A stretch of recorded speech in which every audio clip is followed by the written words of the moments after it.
Hey students, today I'm going to teach you the days of the week in Armenian. Այսօր ես ձեզ սովորեցնելու եմ շաբաթվա օրերը. Let's start. Do you remember the Old Testament? According to the Old Testament, God worked for 6 days, and on the 7th day, after completing their creation, God decided to rest.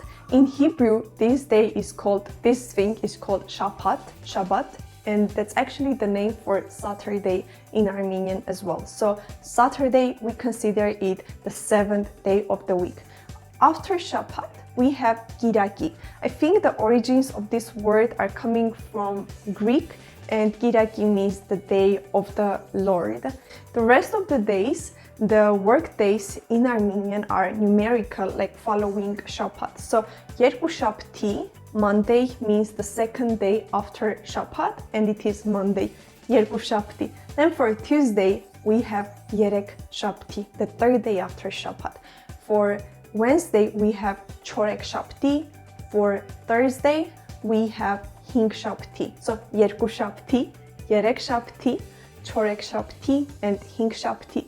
Friday is Urpat, and I think the origins of this word are also coming from Hebrew or the Old Syriac language. I'm not really sure, but this word means preparation for Shabbat, Urpat. And again, Saturday is Shabbat. Alright folks, let's have a quick summary. So Shabbat, Saturday, Giraki, Yerku Shabti, Yerek Shabti, Chorek Shabti, Hing Shabti, Urpat. Alright, these were the days of the week. Thank you very much for watching this video. If you are interested in having lessons with me, you can go and check my website and book your free trial lesson. So bye bye and see you soon.